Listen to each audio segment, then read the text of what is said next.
This meeting of the Board of Internal Economy is called to order. Good morning.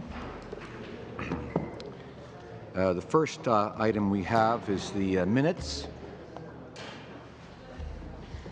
First, Lord, merci beaucoup, Madame Brosseau. Thank you very much, Ms. Brosseau. Is the minutes and business arising from the previous meeting. Any comments or concerns about the minutes or any business arising from them?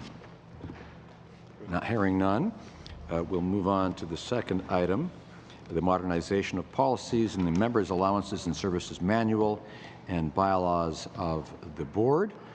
Presenting from the House of Commons, we have the Chief Financial Officer, Daniel Paquette, and also the Deputy Chief Financial Officer, Jose Fernandez. Mr. Paquette.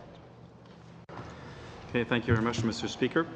En décembre dernier, j'ai comparu ici pour... Last December, I appeared here to propose a few modifications to the policies that you approved at the time.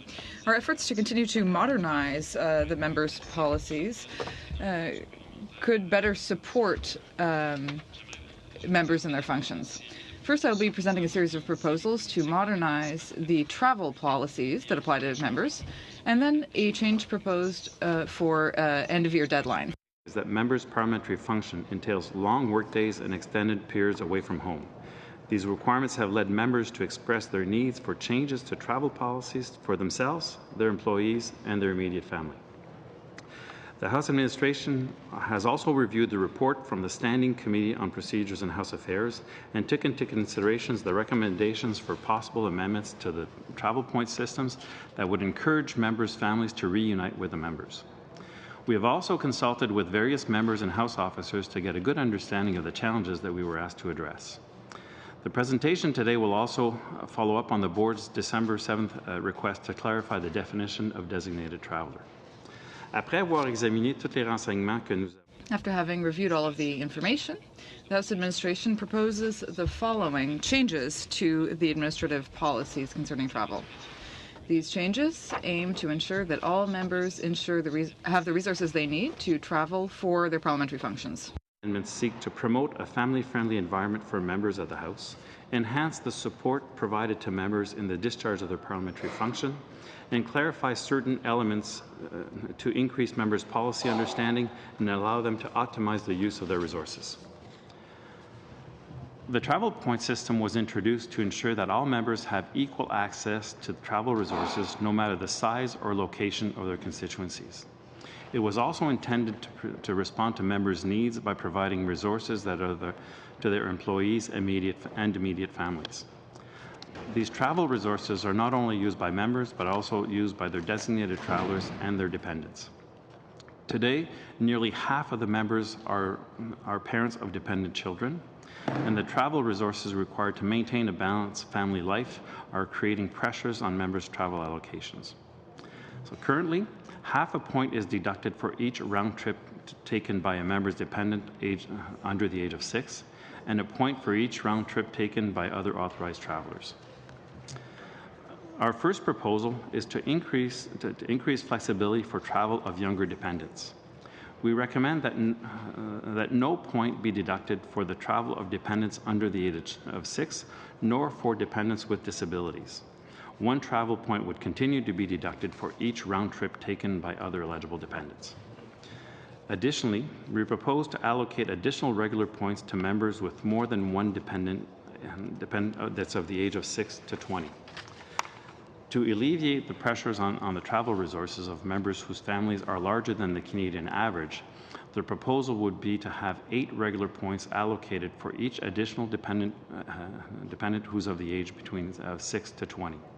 Étant donné qu'aucun point de déplacement ne sera déduit pour les personnes à charge ayant une incapacité. Given that no travel points will be deducted for children under the age of 6 or persons with disabilities, and no additional points will be given for that, and no additional points will be given for dependents aged 21 to 25, because our data indicates that age category does not place a stress on members' resources. There is one additional element we are also looking to update. To further clarify the eligibility of dependents for using members' travel resources, that is, for each dependent who is in the student status category, We recommend that the members also provide at least annually the name and location of the educational institution to which they are enrolled. We believe these amendments to the travel policies will foster a more family-friendly environment in the House to support members in the fulfillment of their parliamentary functions and by encouraging their families to use travel points to reunite with them. La proposition suivante concerne les The following proposal concerns designated travelers. During the meeting in December, the board expressed the need for more clarity on the definition of designated traveler. The scope of that definition has changed over the years in order to adapt to changing needs that members have. The House Administration is proposing the following wording for the definition of designated travelers. Members may designate one person as a designated traveler to support them in their parliamentary functions. A designated traveler is typically a spouse or partner of the member, but may not be designated is the employee or another member who is not their spouse. Another proposal relating to the designated traveler is the current one-year declaration rule. Currently, members must declare the name of their designated traveler, which remains in effect for 12 months or for the duration of the Parliament, whichever is shorter. Excuse me. Because members' situations and needs can evolve during this period, we recommend adding a provision to allow the Chief Financial Officer, upon receipt of special request, to permit a change in the declaration of designated travelers sooner under certain circumstances, including death, divorce, or other significant life events. Le prochain changement de politique proposé. The next policy change that's being proposed would broaden the scope of the travel authorized as regular travel. According to the current policy, regular travel is defined as travel between Ottawa and the riding. However, members regularly travel within their ridings and in neighboring regions, and that is for their parliamentary functions. So they often need the support of their staff there. The current practice involves using special points for such trips, which puts pressure on the travel resources and the members' ability to carry out parliamentary functions. And the definition of regular trips to also include within constituency and travel to their provincial or territorial capital. This means that all in-constituency travel would be used regulars rather than special points. Members may still use their 25 of their points for special trips, which are trips in Canada other than those that are covered by the newly expanded definition of regular trips. Members would now be provided with improved ability to travel within their constituency, to and from Ottawa and elsewhere to discharge their parliamentary function. Another recommendation is concerning the family reunification. We want to clarify the policy's intent to specify the time and place in which reunification takes place. We recommend a new guiding principle specify that the family reunification typically occurs while the House is in session, either at the member's secondary residence or another location where the member is exercising its parliamentary function. Enfin, nous proposons de préciser. Finally, we would specify that authorized travelers can use travel points to reunite with the member as a minister exclusively in two situations. First, if the member is also carrying out a parliamentary function, and secondly, if the House is sitting, if functions don't allow them to return to their main residence. Given all the changes occurring in the travel industry, we're putting forward recommendations concerning additional eligible travel expenses. One, which would include class of travel, a second, pre-approved travel programs, a third, around the lawful alternative commercial accommodations or transportation services, and finally, in-flight wireless internet. Regarding the class in which members are authorized to travel, we recommend that specifying that members and their authorized travelers may use the most economical transportation available, regardless of the class of travel. To be more specific, members are authorized to travel and their authorized travelers must travel at the class that they are entitled to, unless a higher class of travel is available at lower class of fares. Members are encouraged to book such flights through our members' travel services, since doing so offers numerous benefits such as substantial savings for the flight cost, corporate flight pass, and accidental insurance and other travel insurance. Concerning the pre-approved travel programs, lawful alternative commercial accommodations and transportation services, and the wireless internet during travel, we propose to allow such costs to be charged to the member's office budget with the supporting documentation. Ces modifications augmenteront la capacité des députés de These changes will increase members' ability to travel in their riding and in their territorial or provincial capital, which will better serve their constituents. This will simplify the family reunification policy and better align resources to allow them to reunite with their families. On these changes, I would also like to take the opportunity to speak briefly on the other proposal to amend the year-end timelines for June 30th to submit previous year claims. To alleviate time pressures related to current processes for submitting previous year claims, we recommend that the Chief Financial Officer be empowered to establish the date by which all accounts relating to a given fiscal year must be received in order to be eligible for reimbursement. This would allow members more flexibility to submit the claims from their previous fiscal years against a current year's member's office budget while still respecting the prior year limits included in the member's policies. Cette modification favoriserait l'optimisation des ressources en offrant. This change would optimize resources by giving more flexibility to MPs and staff, and it would also make processing of requests more efficient, given that MPs would have to pay out-of-pocket expenses that are admissible. I hope that this presentation shows how this will improve family reunification, simplify policies for MPs, and improve the administration's ability to support the work of members. I'd be happy to take any of your questions. Thank you very much, Mr. Paquette. Mr. Rodriguez. Thank you, Mr. Chair. First a comment, then a question. First of all, I want to thank you, Mr. Paquette, and your team for your work. I think that you were able to grasp the needs of members, both when it comes to being united with their families, because of course we are family members, and I think you also understood our needs as parliamentarians and our travel needs specifically. So I want to thank you for, on behalf of all members, for doing that. Now my question is very brief. It just has to do with your last point, because the first point, all of your early points, so were very clear, and I think we all agree on those. Are there a lot of members who are in arrears after the financial year? So are there a lot of them who have requests that have not been submitted and who have to pay out of pocket, or is that fairly rare? Well, currently we have about 100 requests that fall into that category, which will ultimately be rejected. Most people understand the policy, but we don't know how many other expense claims have not been submitted. So far, most MPs have agreed to pay out of pocket anything that was not related to parliamentary functions. Thank you. Thank you. I have several questions, so I don't know how we want to do this, but maybe I'll just start at the recommendations page, and I'll roll through some of the concerns that I do have, or questions mainly. On point 1A, it says no point is deducted for dependents with disabilities. What definition is used to define disability, and is that on the word of the member? Is that a diagnosis from a medical professional? Eligibility for the disability tax credit? What are you using to define a dependent with a disability?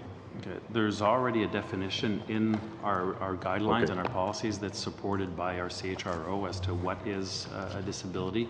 I'm sure that it is based on some of the other examples that you've provided here, so it's not a guesstimate. It's really based on the official definition.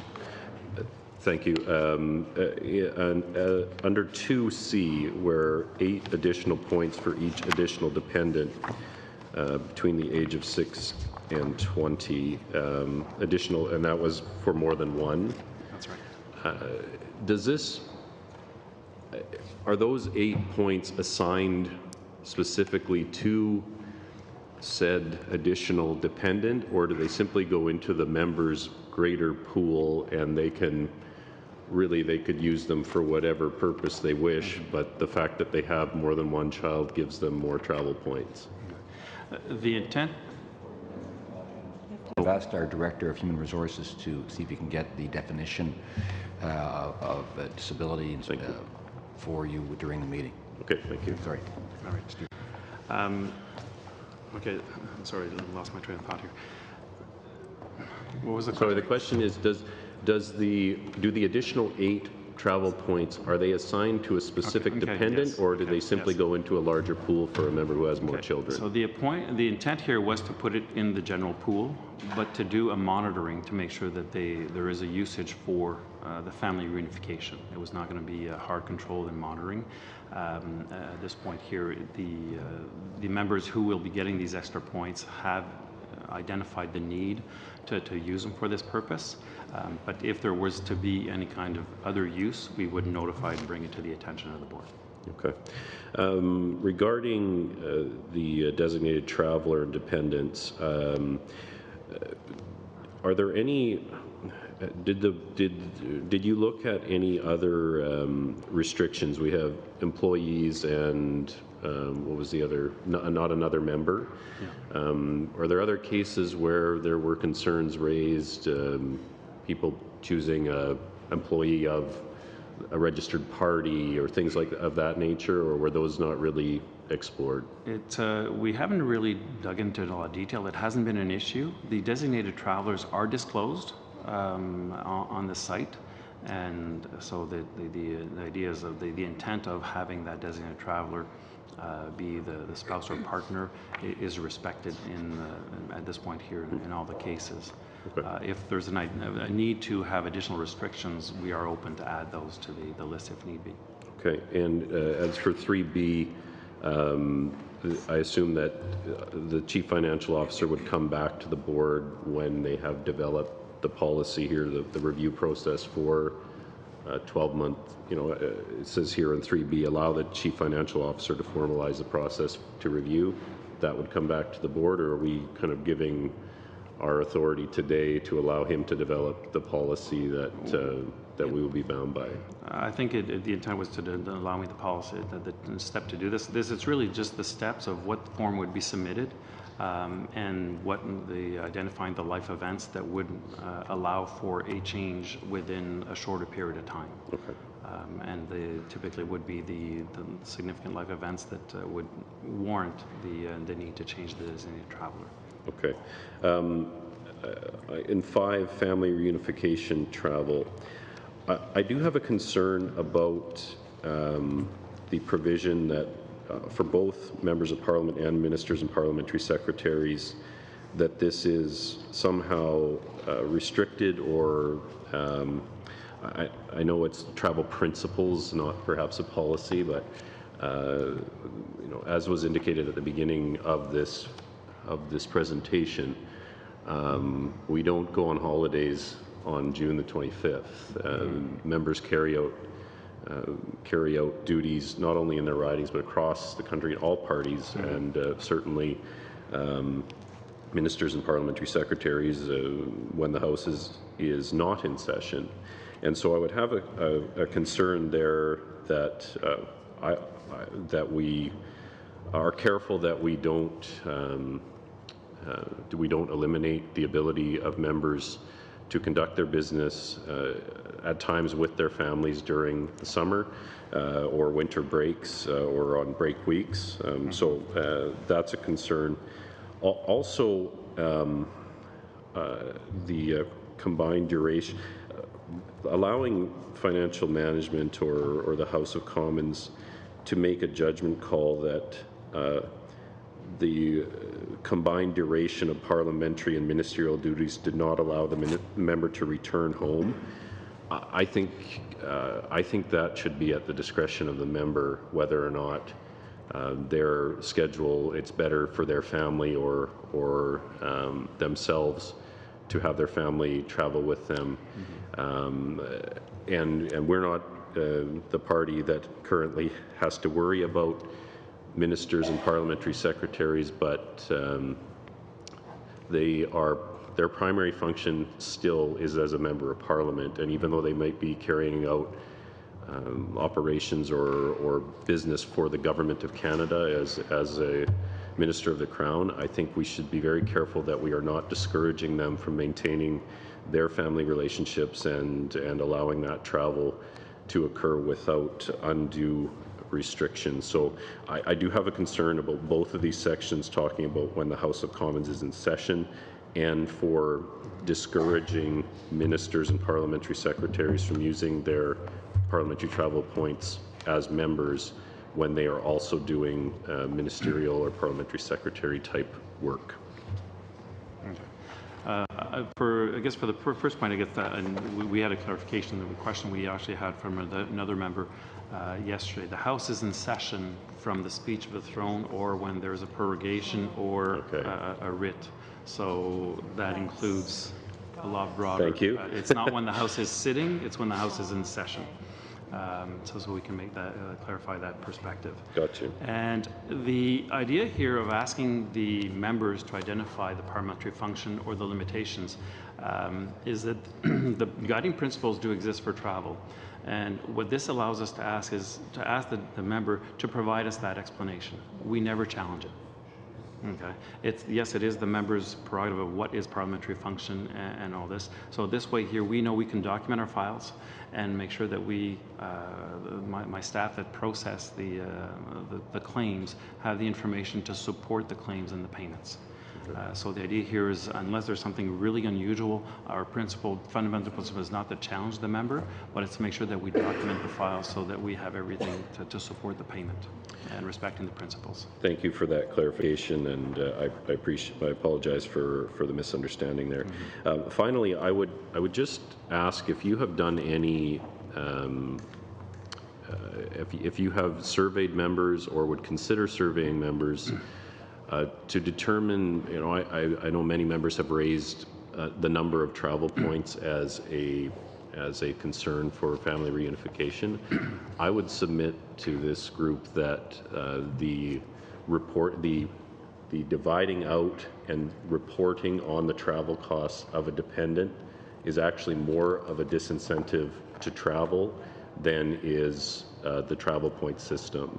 And I think we should consider whether that has been a good innovation or not, to have members of Parliament's children with their specific travel costs, which is, quite frankly, a target for media scrutiny when the year-end reports come out. That is one of the things whose dependents have traveled the most with a member. And I think that does more to discourage it than the point system or anything like that. So perhaps that's for future business that we consider that. I know we all want transparency and accountability. I'm quite happy as a member of Parliament to take on all of that responsibility for my dependent and my designated traveler even, but I know that hasn't been the practice the last couple of years. But I would just flag it for, because I've talked to a number of members who hesitate to travel when they probably should with their families because they are targeted for doing so. We're hoping that the additional emphasis on family reunification in the policies will help members alleviate that concern. But we do understand that, yes, it was brought to our attention also, and we can look into maybe other options at another point to address that. Thank you. Thank you, Mr. Strahl. Ms. Bergen. Thank you. Just a couple of points. Actually, my colleague Mark Strahl actually mentioned a lot of what I was going to mention. I will start with, I think that the reason that we wanted to make changes and make some of these things more, as we said, family friendly, is I think we want to attract good people, including women, to politics, and we want them to feel like their lives will not be completely disrupted, that they won't be isolated from the people that they love. And I would just say that some of this, although it's like according to we're fixing some of the rules so that it's easier, but I think with the spirit of what we're doing is still making it so that people, as to what you said, Mark, people are still thinking, maybe I shouldn't have my family member come. Or in the case where maybe it's an individual who isn't married or have a partner, and maybe their children are grown, but they also need to have some support from family and people that they love. And I'm not sure how we address that so that this system isn't abused, but I think in the spirit of what we want to accomplish, maybe we need to give some of that thought on how we help people to be able to be supported and do the job, and it's not just directly their immediate children or family members. So that's something maybe we can think about. With that in mind, I am wondering why we need to, or why the thought is that when we define the designated traveler, that we want to say it's typically a spouse or partner of the member. I know there have been previous times where a single person maybe has made their parent a designated traveler. I think that's happened. And so I just wondered if there's a reason that we want to say that it has to be a spouse or a partner. So that's my one question. And then I would still say, even, and it's kind of back to my original point, when ministers or parliamentary secretaries are out doing their job, that is parliamentary function. And I understand you're saying, hey, we just are going to ask them, but there have been actual cases where ministers have been given a lot of problems because they brought their children on a trip, and they apparently weren't giving the correct definition of parliamentary travel. So I'm still concerned about that. I think that, again, in the spirit of what we're trying to do, we need to then either change the rules so that it makes your job easier, but if a minister or parliamentary secretary is actually traveling with their portfolio, I mean, that is parliamentary work. They are a member of parliament. So I think we need to clarify that. Okay. Thanks. All right. The first question relating why the spouse and partner and I guess the word is, by using the word typically, is that we know there's going to be exceptions to this. And looking at the history of what designated traveler has been, and we've really have gone back, and there was a point where there was various categories, and those categories were then streamlined to family members or spouse. We went to the term designated traveler to avoid the reference just to spouse and not be as general, but it's always been related to the immediate family. So we stayed within the frame of the history of the designated traveler process, and so we thought that we had addressed a bit of that concern, make it clear, but offer the options of special circumstances that may need to be accommodated here or there. It's something that if the board members here feel that we need to address further, we can definitely take a look at it. The responsibility for making sure that what ministers do is part of their parliamentary function, I think it's well understood. And we can try to address it in the application of what's here. And if we feel that it's not working well, we'll come back and make sure that we streamline this even better so that it's well understood, not in clarity, not just an application. I wonder then if we can look at these list of recommendations, because it seems that there are some concerns regarding the number 2, number 3, and number 5. And before we go to those, is the view of the board that it wants to accept the recommendations numbers 1, 4, and 6?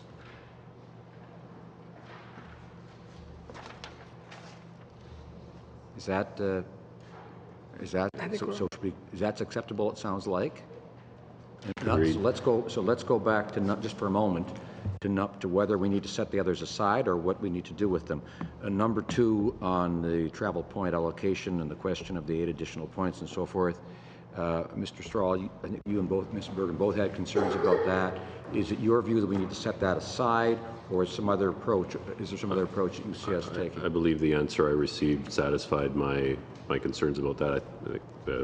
I'm assured that members won't simply be using these points for their own travel, but it will be for their family members. So. Okay, thank you.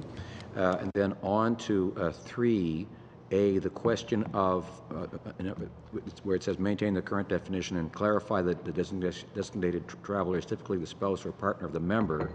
Do members wish to proceed with number 3 without A, or leave it for now and have consideration of this in the future?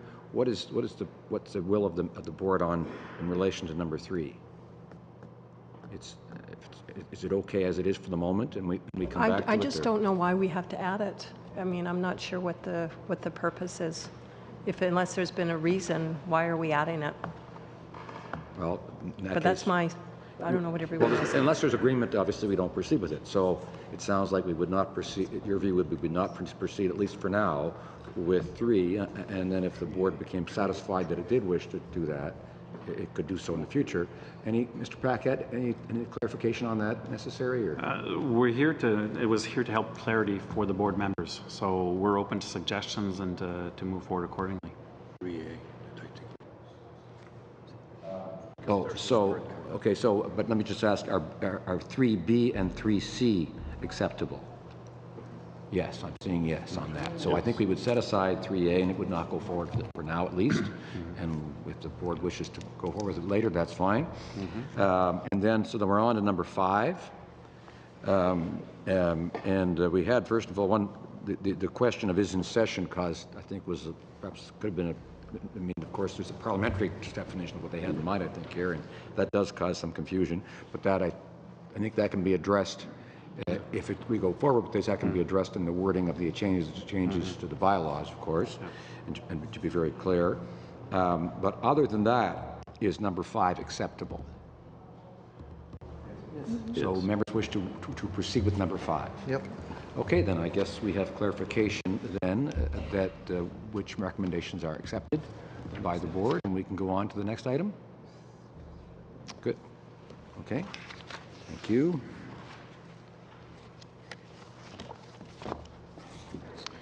Le prochain chose. So the next point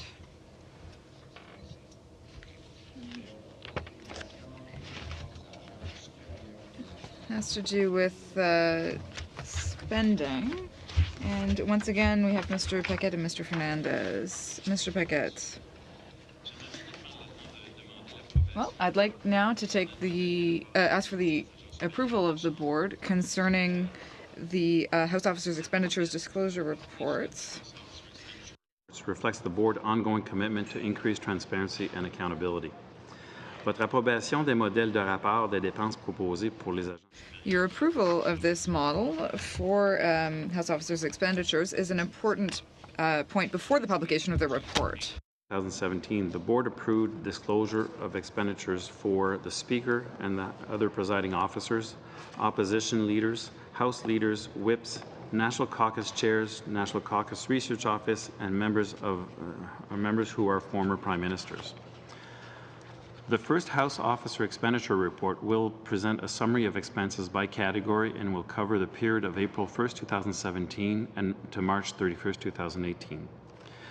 The summary report to be disclosed in June will include, for each House officer, their name, caucus, role, and the period of time which they held this role for that particular fiscal year. The report will also include for each House officer the total expenses by category, so their employee salaries, service contracts, travel, hospitality, and office expenses. Starting in fiscal year 18-19, expenses will be disclosed on a quarterly basis within 3 months of the end of each quarter. The first quarter's House Officer Expenditure Reports will be published on September 30th by September 30th, 2018. These quarterly reports will not only have the summary expenditure reports I've just explained, but will also have the detailed travel expenditure reports and detailed hospitality expenditure reports. Les images sur la diapositive présentent les modèles. The images on the slide show the expenditures report, as well as detailed travel expenditures report and detailed hospitality expenditures report. The House Administration will publish the report as planned, no later than June 30th, 2018, by using the format presented here today. Will benefit House officers by demonstrating the responsible management of taxpayer funds, highlight the board's commitment to transparency and accountability, and build a general public knowledge of House officers. So, Mr. Speaker, I'm confident that these mock-ups proposed do meet the intentions of the board, and je peux répondre aux questions des membres si. And I can answer members' questions. Oui, merci beaucoup. Thank you very much.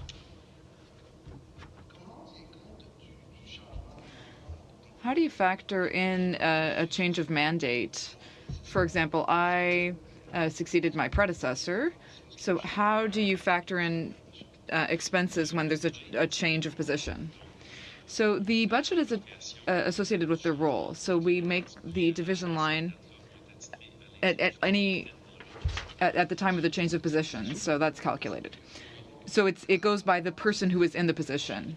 So if there's a change of whip, for example, then there would be 2 different expenditure period. Yes, that's correct. Because we know that there can be changes throughout the year. So how is this different from a member's report? Well, it's very similar, except there's a bit less detail, because in a House officer's expenditures, they don't have all of the riding expenses, for example, or the same office expenses. They don't have to send out 10%ers or householders, for example. So they don't have those types of expenses. And every single expense would be in my name, is that correct? So, for example, if somebody has an expense for organizing a special caucus meeting, then all of that would fall under my name. Well, it falls under the role, which is in your name. So those are all expenses associated with the function. Okay, thank you. Perhaps the whips have the most concerns here. There are a number of functions and budgets that are captured under the whip. The whip is given, and I know there's some changes perhaps coming forward on this, but for instance, for the entire official opposition operation, the technology fund comes under the whip's budget. Would there be explanations just for, is that kind of laid out in the reporting that all that this covers? Pablo mentioned special caucus meetings, et cetera. We provide monies to the national caucus chair for different things, but that would all be reported back under the whip's budget. Is that correct? The National Caucus Chair is a separate group that would be reflected in a separate report for that responsibility. The other piece is we're presenting here total expenditures by category for the role. The actual breakdown of the nature of the budgets is going to be, it's in the policy. The policy and describes of which categories of budgets are there. We're not doing the breakdown of each one of those by category in the disclosure. Okay. Thank you. Thank you very much. Somebody else? Okay. Is it the will of the board to approve this recommendation? Agreed. Monsieur Paquette, merci beaucoup. Thank you very much, Mr. Paquette. Constituency Office Computer Standardization, the next item. Merci beaucoup, Monsieur Paquette, Monsieur Fernandez. And the presenters for this next session will be Stéphane Aubé, the Chief Information Officer, and Louis Lefebvre, Senior Director, Strategic Initiatives.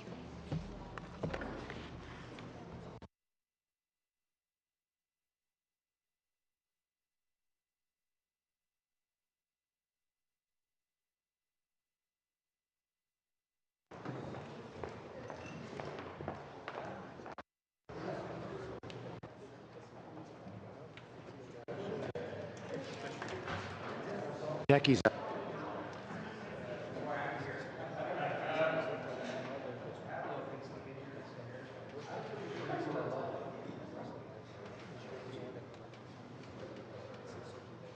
Obey. Thank you, Mr. Speaker. Mr. Speaker, members of the board, nous sommes ici aujourd'hui afin. We're here today to present an initiative that the House Administration would like to implement in the coming weeks. And more specifically, what we're trying to do is to give you a level of service in your riding that is similar to what is offered here on the Hill in your offices here. We want to standardize PCs and all IT equipment in the riding offices. And we want to offer a level of service that is higher. The House Administration to secure to strengthen the IT security posture in the offices. We'll also be able to provide turnkey services for support in the constituency offices, which we don't have right now. And the ultimate goal is also to enhance the customer experience that you have in the constituency offices. So the goal would be that the offices of the members on the Hill and on the constituency offices would act as one office. So you'd be able now from the constituency offices being able to get the same services that you have here on the Hill for your staff that are in the constituency offices. So that's kind of the ultimate goal that we want to provide. Tout ça est maintenant. All of this is now possible following investments made in 2016-2017 in your riding offices to improve the IT networks in your offices. We are now able to offer remote service. That was really what we were trying to do there. For this initiative is to launch a pilot with 60 constituency offices. The choice of the constituency offices would be made in consultation with the WIP's offices. That would basically identify the offices that would be participating in that. Ce qu'on veut faire, c'est d'ici. What we're trying to do is by November, we want to get feedback and we want to find out what members' specific needs are so that we can then come back to you with the results. And if the pilot project went well and we got positive feedback from members, then we will move forward with all of the riding offices before the next election. Because what we're trying to do is in coming years, if a member is elected, we will be offering them PCs in the Hill office and in the riding office. So everything will be aligned, just as they are aligned on the Hill. Concludes the presentation, a quick presentation, Mr. Speaker. We're just opening up for questions or any concerns that you would have. Merci beaucoup, Monsieur Aubé. Monsieur Rodriguez. Thank you very much. And Mr. Rodriguez. And Mr. Chair, thank you. And thank you both for being here, to the witnesses. I think it's a very good initiative. We have a lot of challenges in the riding offices, some more than others. So with the pilot project, we'll of course want to have a mix of rural and urban riding offices. Now, are you referring to all of the computers in a given office? Well, what we're trying to do is we'll have up to a maximum of 5 computers per riding office. And the type of computer will be determined by consulting with the staff of the riding office. So if they want to have a Surface Pro or tablets, or if they want to have standard PCs or laptops, we will let the member choose. And the number of computers will depend on the number of staffers that there are in the riding office. Will you be then taking back the old computers? Well, members will have the choice. They will be able to keep the old ones if they want. And depending on the age and the configuration of the computers, we will be able to talk to the riding office to present options. Now, the level of service isn't the same in riding offices because the computers don't meet the same standards and doesn't allow them to interface with the Hill network. So those who will benefit from the pilot project, I mean, it's a bit like you would be in Ottawa when you're in the riding office. It would be exactly the same. You'd have a direct access. Is that the case? Well, yeah, so it's really a good thing. When do you need the names of the riding offices? Because if everyone agrees, we'd like to actually do that in the next weeks. Maybe even next week we could talk about this.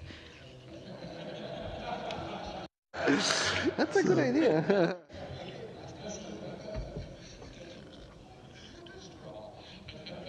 Mr. Strahl? Also, Rousseau. Mr. Aubé, Mr. Thank you very much to you both for the presentation. I think that all of the staffers who work in our riding offices will be really, really eager to participate in this pilot project.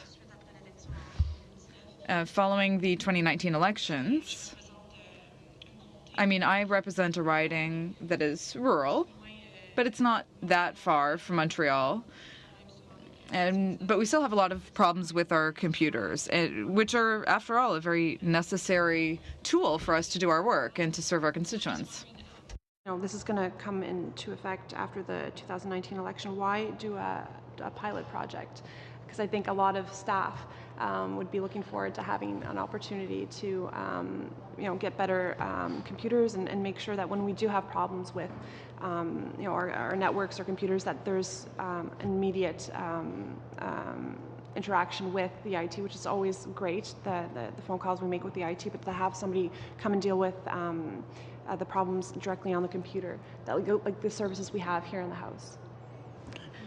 So, as I said, our goal is to start with the pilot because we want to get feedback, and also we want to learn from that pilot. Okay, so we want to learn as it relates to the support model because, as you know, we'll be supporting you remotely, and we also need to establish agreements with partners across Canada in order to support the different regions.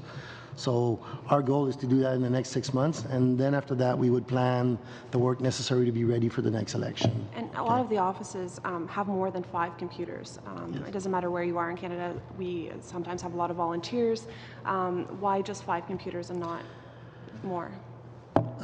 We wanted to. The number has actually been established on the average number of staff that exists across the different constituencies. So you're right, some offices have more PCs than 5. So this is why we set the number at max to 5. But having said that, the 5 will be funded from the House administration. If a member chooses to have more PCs with the same approach, they'll be able to purchase more PCs through their MOVs.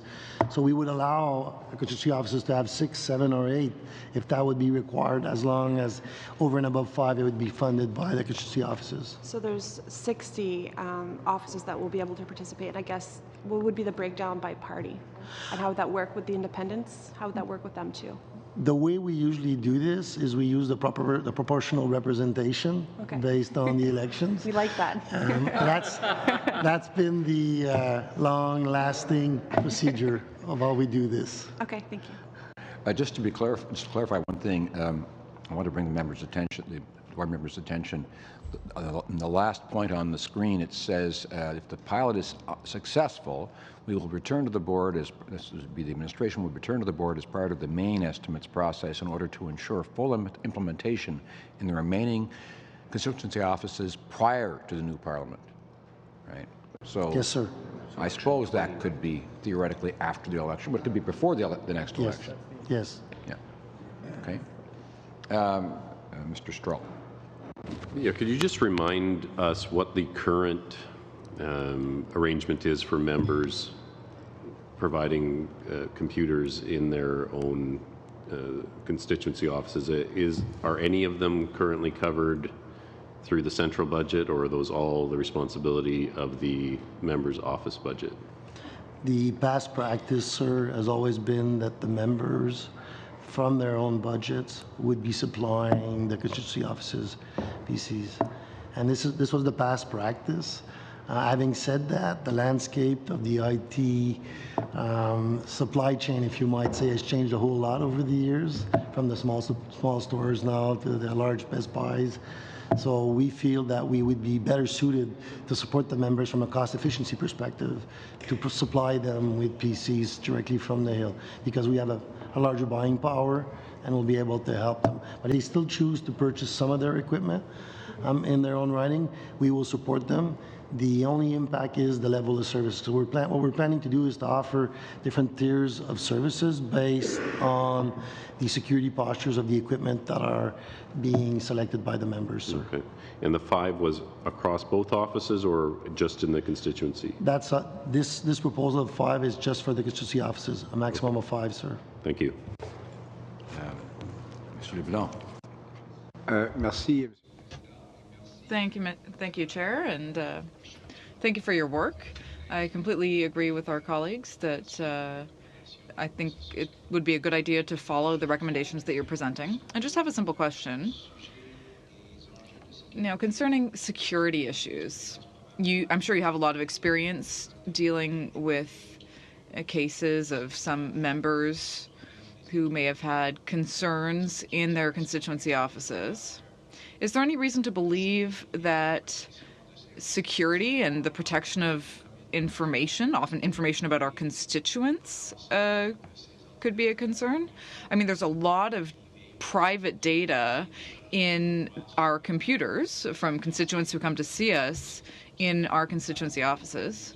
So do you have any concerns that there may be issues with security or there may be vulnerabilities without referring to specific incidents? And as the president said, or as the chair said rather, if there is a decision made to go forward with this or to centralize or standardize devices and security equipment in riding offices, I'd like to hear what you have to say about the cost. I imagine that the standardization would reduce the cost. I hadn't thought of that, but by standardizing things after the pilot project, do you think that there will be an increased security level? Well, Mr. Leblanc, that's one of the reasons that we want to offer this service. Now, I don't want to go into this in too much detail in public. I don't want to talk about specific security issues in the constituencies, but that really is the reason that we want to offer this service. And over the last 2 years, we consulted a lot of members about their needs, and that's one of the things that they said. They directly asked for help in their constituency offices to configure things and also to make things more secure. They often say, and how can you help me at home as well? Because people are increasingly mobile. They increasingly want to have access to the house infrastructure and network in different places. Of course, you travel a lot during the year, and everybody wants that to be secure. So that's why we want to give you that ability to be mobile in different regions, but to have the same level of security and the same level of service. So that was definitely a major motivation for us. Thank you. A concern for numerous parliaments around the world these days. Okay. Madame Chager. Thank you.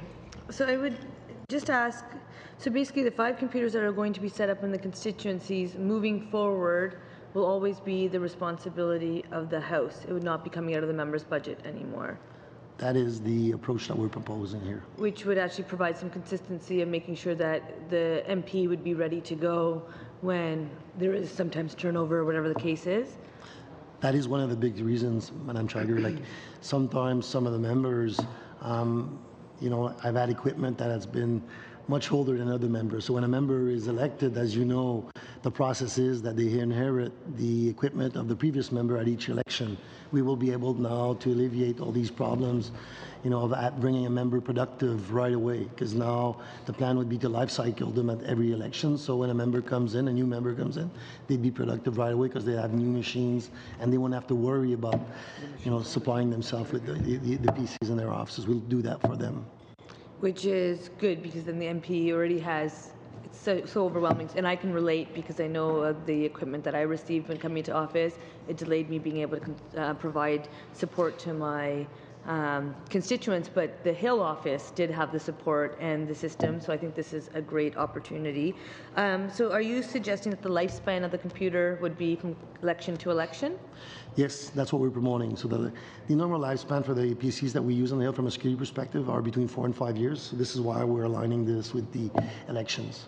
As Brilliant. you know, the time set is now, so we can just prepare for that. And so the one thing I would now also just ask is, just for confirmation and clarification, does that mean a document that my team in Waterloo is working on will be able to be shared with my team on the Hill without it having to be emailed? Yes, that's exactly what we're trying to avoid. Way to bring us into the 21st century. And the last point I'll make is that I am pleased to hear, because it is a small world, and with technology, we need to embrace technology, so I think the security concerns are real, and I'm glad that you're taking care of them, but I think the pilot project is exactly the way to go. Our country, with the regional diversity, is a reality, so to ensure that rural, remote, as well as urban centers are able to work with the system, I'm glad that you consulted, so now we can see that we've actually listened and are acting, but I do think the pilot project is the right way to go, to have a second level approach so that before we implement it across the board, we know that it is the right approach. So I thank you for your work, and I look forward to hopefully being chosen for my whip. On to my guest for that. Service. Could I just follow up on something that was raised earlier? And just to clarify, is among the reasons for proposing a pilot of 60 offices, does that include the amount of resources required and the time required to put this in place, as opposed to obviously going ahead right away with 338? And that's what we want to assess, sir. So before we come back with a full implementation, we want to be able to measure the service expectations in the constituency offices, especially in remote regions.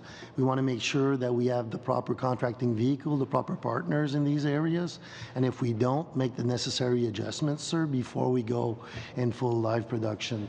This is a standardized approach in our world, as Madam Chagar just said. The pilot will allow us to learn and make sure that we're ready once we go in production with all the services and all the proper support for the members, sir. Merci beaucoup. Alors, est-ce que c'est la volonté? Thank you very much. So is it the will of the board to approve this initiative, this recommendation? Yes? Thank you very much, sir. Okay, now we'll suspend for a moment because we have to go in camera to discuss the next item.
Thank you.